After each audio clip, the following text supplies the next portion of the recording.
Bonjour Frédéric, Bonjour. alors politique encore et toujours politique. Oui, forcément. C'est le Parisien aujourd'hui en France qui fait le titre du jour en couverture. Malheur aux vaincus. Que se passera-t-il dans le camp des candidats qui vont échouer? Le journal se penche sur les 5 plus gros candidats à la présidentielle. Alors évidemment, ils disent tous qu'ils sont certains d'être au deuxième tour et même de gagner. C'est le jeu. Mais dans le cas contraire, alors Jean-Luc Mélenchon veut constituer un mouvement style Podemos à la gauche de la gauche. Emmanuel Macron, lui aussi, essayerait de transformer En Marche en véritable mouvement politique dans la durée. Mais au Front National et aux Républicains, le Parisien prévoit que ce serait la guerre si Marine Le Pen ou François Fillon ne sont pas au deuxième tour. Leurs partis respectifs seront à couteau tiré. Florian Philippot pourrait être sacrifié par le FN et du côté LR, François Fillon serait, je cite, crucifier son parti le rendrait responsable de cette défaite alors que l'élection semblait imperdable pour la droite il y a quelques mois.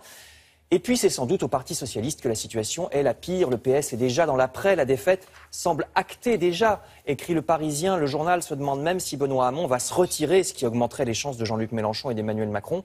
Est-ce que le candidat socialiste voudra ainsi faire barrage à la droite? Le Parisien pose la question, mais sans y croire, écrit-il. Voilà pour les principaux candidats et puis pour les autres, les petits candidats. Alors il y en a qui sont lucides.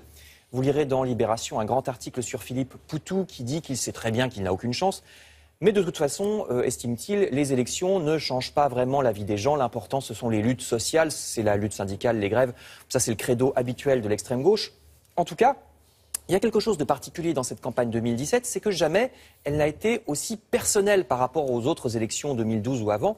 Certains candidats sont vraiment très isolés, explique, vous voyez, le journal Les Échos. François Fillon ou Benoît Hamon sont très isolés dans leur propre camp. Ils n'ont plus guère autour d'eux qu'une garde rapprochée.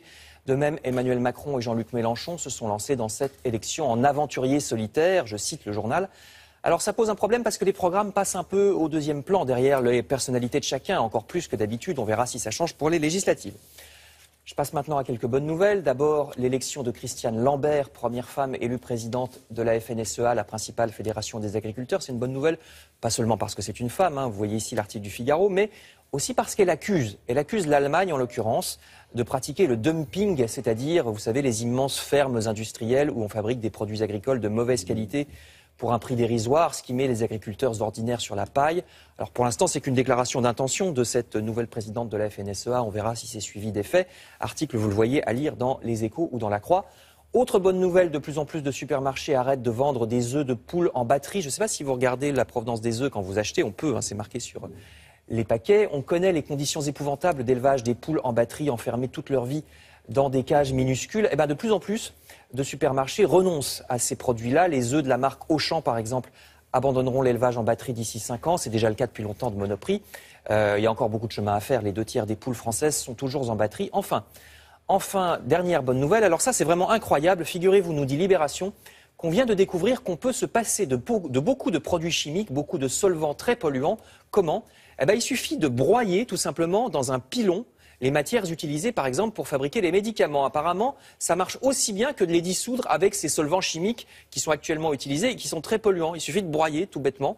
Il suffisait d'y penser. Article dans Libération, on va finir par réinventer l'œuf de Colomb. Et ben voilà, broyons. Broyons. Merci beaucoup, à tout à l'heure Frédéric pour la revue de presse culturelle.